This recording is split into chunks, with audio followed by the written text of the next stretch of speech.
focus, and welcome to Abstract Essay, where the take shape, thoughts find depth, and every conversation explores the art of thinking beyond the obvious. And today I have my special guest.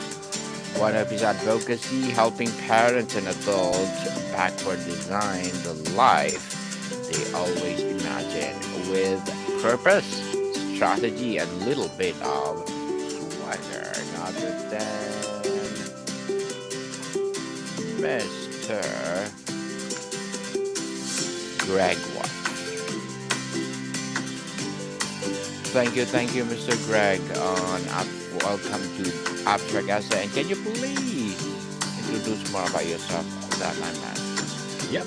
Nice to meet you. My name's Greig Watts. I come from the UK.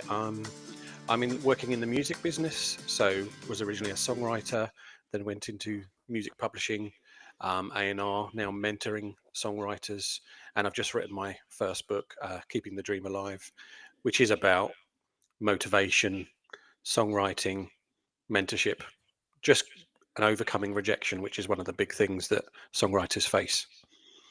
Yes, and thank you so much for sharing your knowledge and wisdom to the world, Mr. Greg. Thank you. Thank you. And today, let's talk about, are you living the life you want or just getting by? So, let's start with a brutal but necessary self assessment. What are the most common telltale signs that someone's getting by versus actively living the life they want? I think my experience is that lots of life we just carry on doing. We do a job, we do um, things, we carry on. We we don't actually stop and assess: is this the right thing? Am I doing the right thing? Am I working in the right job? So a lot of what I have done over the past is follow my dreams. Um, and actually, when I'm following my dreams, I have to stop and check: is this still my dream? Have I completed my dream? Have I taken on someone else's dream?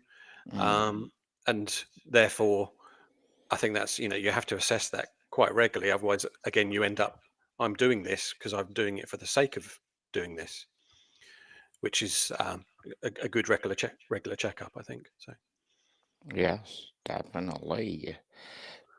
And Mr. Greg, many people live on autopilot. What does autopilot look like in a modern life, and how can we first become aware that we are stuck in it? Again, I think it is very much that we're literally going along, not thinking about what we're doing. We're just doing it, and we're just living that life, as you say, on autopilot.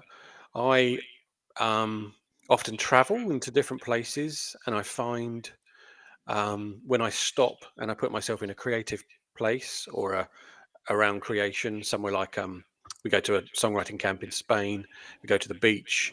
But what I find often when I go there on my own, it's when I give myself time to reflect. Am I on autopilot? Am I doing, or am I living my dream, or trying to focus on a dream in a sense? Mr. Greg, you often talk about the gap between our current reality and our desired life. What is the first step to even measuring the gap without feeling overwhelmed? Sorry, can you say that again? That one again? Yes, you often talk about the gap between our current reality and our desired life. What is the first step, even measuring that gap without feeling overwhelmed? I don't know. Do. Is that you? Are you saying we generally say that, or I often say that? Because Or everybody say that. everybody says that. Hmm. For me, overwhelm. Um, there's a lot of that out there, and again, I think that's from we're not focused on. So I went through a period. So I'm 50 now. 10, 12 years ago, I went through I would say a period of transition where my first marriage broke up. My business was working, but it was stressful. And Mm-hmm. I think I stopped and I started to analyze. I was overwhelmed by life. And actually, I went and had some counseling and I sat and talked to someone who said, you never think about what you're doing. You're just, or who you are or what you want. You just literally just, it's exactly what we said at the beginning. You carry on doing stuff and also doing stuff for other people. So I think before you can look after people, which is someone I am, I'm a coach, developer. Um, I, I do it in music world, songwriting, and I do it in football. I coach a football team. But before you can look after someone else, you actually have to be able to look after yourself. So, and I think that overwhelm gap comes from taking time, looking after yourself. And when you're ready, then you can actually step into looking after other people as well. And I think life is about connecting and sharing and looking after each other. But first thing is you have to have your own mental health and your own life grounded before you can reach out and give out to others. It's a bit like the we talk about the cup half being full, and Mm-hmm. if your cup's only half full, you can't give it more to someone else. Whereas if your cup's overflowing, people can take from your cup. And I find the best thing to do is surround yourself with other people whose cup's overflowing, and then you can share it, vice versa. Mr. Greg, tell us about your new book that you published. My new book's called Keeping the Dream Alive. It's really a songwriter's guide I actually call it Songwriter's Guide to Overcoming Rejection, Finding Success, and Enjoying the Journey along the way. For me, success is great, but actually, I would rather be successful with a team around me, with sharing it, than I would be successful on my own. So it's about that. It's about sharing a journey. It's about building a team. It's about overcoming rejection and keeping going. So it's a lot of my life stories experience sharing with songwriters, and those songwriters can hopefully learn from it and actually carry on going with themselves. The songwriting world is much like some, else is there's lots of rejection. You create art, you create songs, you create music, you try and give it to someone else to sell, and most of the time they don't like it. So you get rejection. So one of the biggest things in songwriting is overcoming that and believing it's not because your song's not good, it's because there was a better song and maybe you came second. So it's a lot of motivation and mind thinking, and also my backstory of how I got into songwriting. Yes, and thank you so much for sharing to the world. And please do come over on Book 101 Review and let's talk about it. And Mr. Greg, on the obstacles and the why. What is the single greatest psychological barrier that keeps people trapped in a life of just getting by? Is it a fear, comfort, or something else? I think it's fear. Yeah, I think it's fear of what if I step out, what do I lose? And actually my own mindset is, well, what if I don't? So and I think life is very much about a flow, moving into a flow, following your dreams. And if you sit back and wait and think I can't do that because I might lose something, I think in a way you lose something by not trying it, by not moving into that flow. Interesting. Moving to that flow is something else. And Mr. Greg, we often thought to seek external validation. How does this conditioning disconnect us from knowing what they truly want in the first place? I would say again in this scenario, if I talk about it in the songwriting terms and in how I work, we follow social media a lot. We're often looking at what other people are doing, and that straight away takes your focus of who you are and what you should be doing. I've many songwriters come to me and say why is everyone else being more successful than them?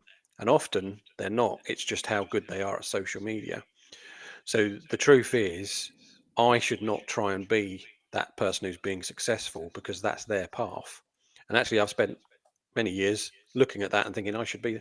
But the truth is, I should unfollow that person on social media, not out of negativity, but because it's affecting me. It's making me do go off my own path and actually focus on my own. What's my dream? What's my purpose? What path shall I follow? If I follow that person's, I'm definitely going to fail.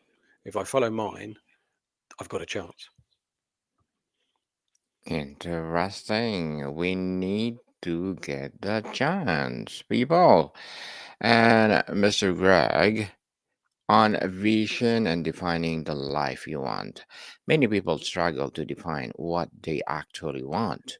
What exercises or questions can help someone move from a vague feeling of discontent to clear vision? I mean, I certainly was that person 10 to 12 years ago where I said, I remember the counselor saying, "What do you want?" And I couldn't answer. I was always answering about my family or my what they wanted or what my wife wanted or what this was. So I had to go away and actually spend some time thinking, what what do I want? Um, and I think that again goes back to your. What I did really was, so as I said, I'm 50 now, and I went back to my teenage years. I listened to music from my teenage years. I listened to music. I watched films from my then. I got myself re-inspired from when I was kind of developing, and then by doing that, I kind of found that 14-year-old self without any worries or inhibitions or responsibilities, and that was the person that I was supposed to be. Not still 14, but in the mindset of I've got no fear. I'm going to do stuff. I'm not going to wait. I'm not going to be over responsible. So it was almost like kind of putting your mindset back into that of a child, of a teenager, where you hadn't embraced the world's fear yet. Interesting, Mr. Greg. And the life you want is not just about career. How do we ensure we're building a life that is rich in relationships, health, curiosity, and contribution? I think the word you use, relationships, is the most important one in that, in career, in love life, in family. I think the most important thing is talk to people. I sort of see so many families where they fall out and they stop talking. Mhm. And I think the key to life and fulfillment is actually relationship and communication. And if you talk, often people don't talk because they are worried about what may happen or what may be said. But often, when I've had the best conversations, is when I've confronted in a nice way and confronted in love. What's this situation about? And then we have a deep conversation come out of it and we connect. And I think those connections in life are the most fulfilling thing we can have, the sharing life. Like I said about winning things together, losing together is better than losing or winning. I'd say losing together, losing something is better than winning alone because you're sharing it. Yes, definitely. So, how would you relate our topic to your book that newly published? Um, what the exact topic was, Getting by or something about life? talking about the actual book, although it's about songwriting, Mm-hmm. it's about keeping dreams alive. It's about living life to the full. The end, it's about enjoying the journey. Again, I don't want to be successful on my own. I do want to be successful. I do want to be happy, but I don't want to do it on my own. The example is most when you travel and when you see lots of people around them and you're in a very nice place and someone is there taking a photo and they're taking the photo and what do they want to do with that photo? If you're with someone, you stand there and look at the view and you can share it. But if you're on your own, the first thing you do is post it on social media or send it to someone. You share it. So again, I think that sharing, that being together, human beings are supposed to connect and relate.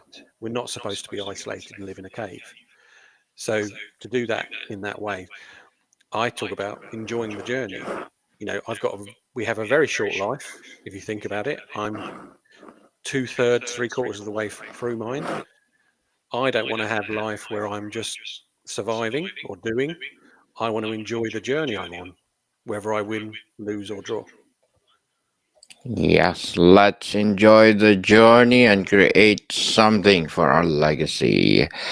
And Mr. Greg, your work suggests that the life you want is a unique to each individual.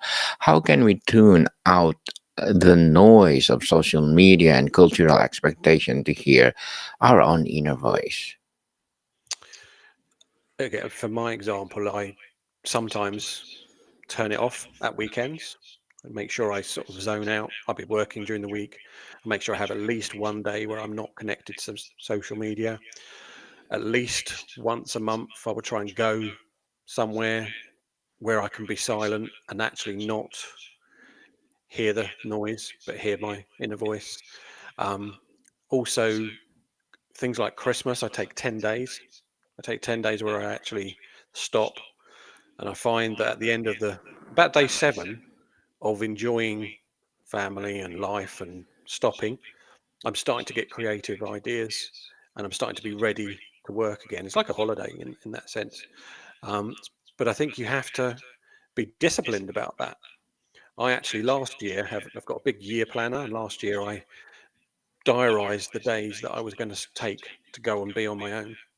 Because however good you are at trying to keep hearing your inner voice and hearing your own journey, life comes in and suddenly you find, oh, I'm doing something else. I'm doing someone else has asked me to do this, and suddenly it's like I'm doing their thing. So I think you have to be disciplined and say, okay, this day I'm going to go and be quiet, even if it's for a couple of hours. Go to the sea. I love going to the sea, sitting by the sea, watching it, hearing it, and then I kind of come after a couple of hours. I can come away and think I feel where I'm supposed to be again, and I think that doing that regularly keeps you in tune with yourself. Indeed. So, Mr. Greg, what are your short term and long term goals as an author? Um, as an author, I'd love more people to read my book and be inspired by it. I am so I've just released this one. It's the first book I've done. It has been an Amazon bestseller in its some categories, which is good. Um, this is a new thing. I've been a songwriter, so writing is about. I think you mentioned the word legacy. There is something I'd like to leave children, family, friends. Remind them of my own story. I've got a lot of stories to share, a lot of experience to share, and I've been doing that through a mentorship for the last few years. This particular book is about kind of the culmination of that and the mentorship.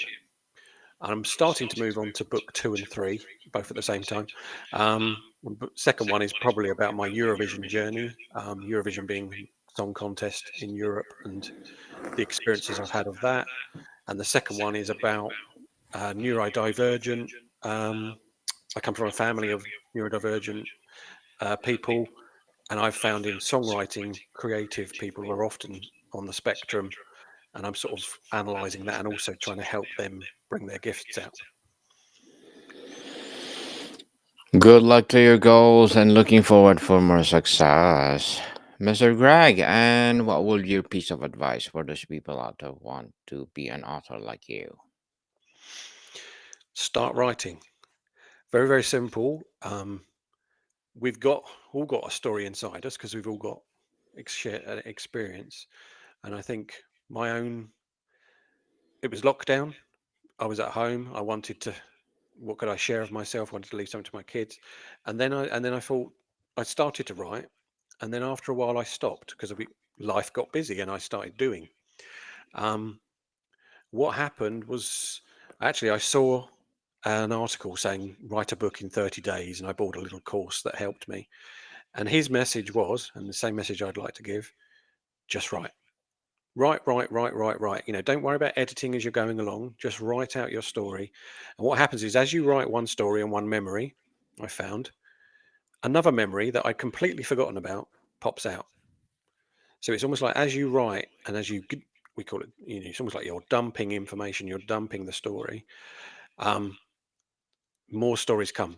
And I've mentioned the word flow earlier, and I very much believe that creativity flows, and as you flow with it, more comes.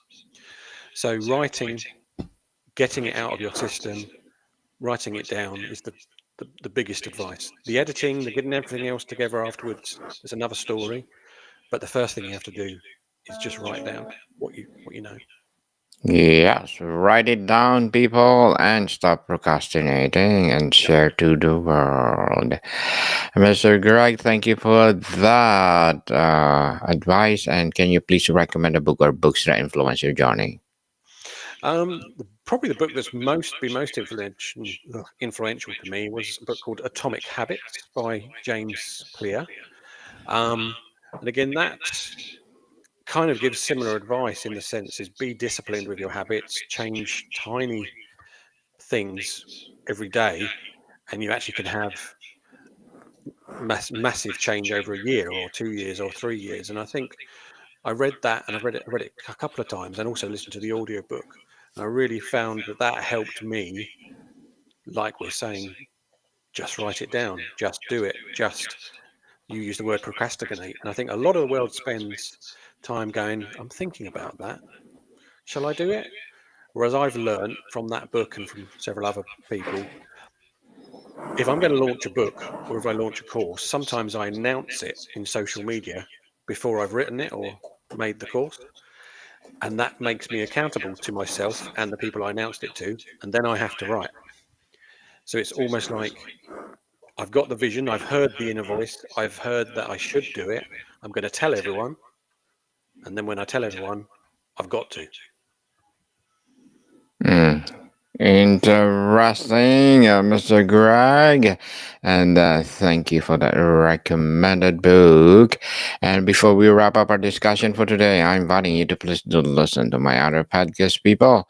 My other podcast, because my abstract essay is already in fifth season, abstract poetry in second season, and my book 101 review in fifth season too, comedy 101 in third season, and my food 101 in fifth season as well, geography 101, love letters, movie 101 review, and music 101 are fourth season, science 101, sex 101 in third season, and my baby podcast law 101, mental health 101, and bible verses 101. Please listen to them wherever you listen your podcast. So, Mr. Greg, is living the life you want a final destination you arrive at, or is it a continuous, ongoing process of adjustment and alignment?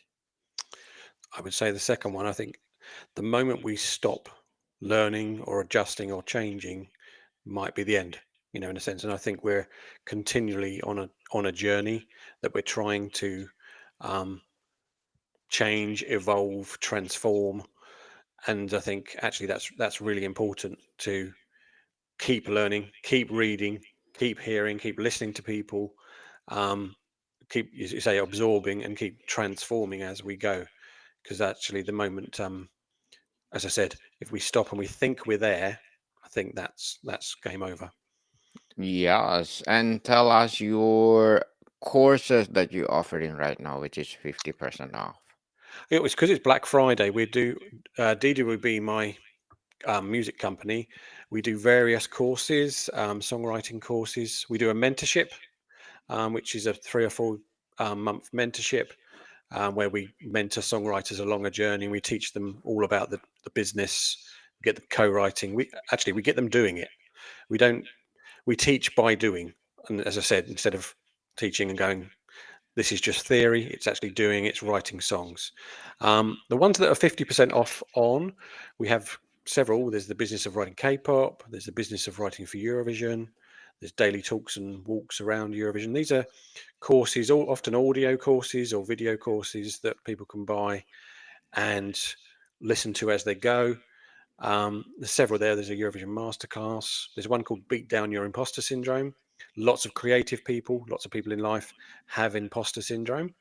And there's a month's course where it helps you beat it down. It's audio course. You get a daily audio, about 5 minutes, and it just helps your mindset get rid of imposter syndrome.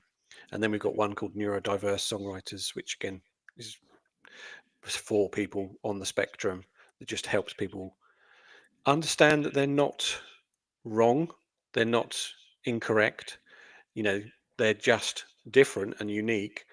And actually, we want to unlock the superpowers that are there, because often in neurodivergent people, there's very, very big gifting. Mr. Greg, I like that to unlock your superpower. I want to unlock my superpowers indeed. And thank you so much for sharing your knowledge and wisdom to the world. So, can you please invite our listeners to support your business, your advocacy, or whatever projects that you're doing right now? Yes, of course. So first and foremost, the book Keeping the Dream Alive, I'm going to show it. It's on Amazon, Mm-hmm. and it's not the audiobook will be there very soon in the next couple of weeks, but the paperback's there. I think it sums up everything we do and we're doing over the last couple of years, and actually it will help if people buy that. It will help them understand the rest of what we do. That's the short and simple. That's the cheapest thing. That's the best thing to go and do, is buy the book on Amazon. Very, very simple. The rest is contact me. If you're a songwriter, or if you want help with that sort of thing, contact me. We have lots of things we can offer you. I could just have a chat. That's not too bad. I don't mind helping songwriters that way and have a chat and push you in the right direction. It might be we've got courses for you, or it might be I say we just have a chat. I'm always open to that. But people who want Yes. to follow their dreams as being songwriters or producers, I'm here and ready to listen. Yes. Will you be my guest also on Music 101, and let's talk about music, Mr. Greg? I would very happily do that. Yeah, I love That music and songs. That's where this comes from. Is songs and music is throughout my life in a sense. that'd be awesome. And looking forward for our second episode. Yes, people, let's support Mr. Greg, because if you support him for sure, more and more empowering advocacy will rise, most especially in music itself. So, Mr. Greg, thank you so much for your time. Thank you very much. Really enjoyed Modican it. people, Modican people, see you soon.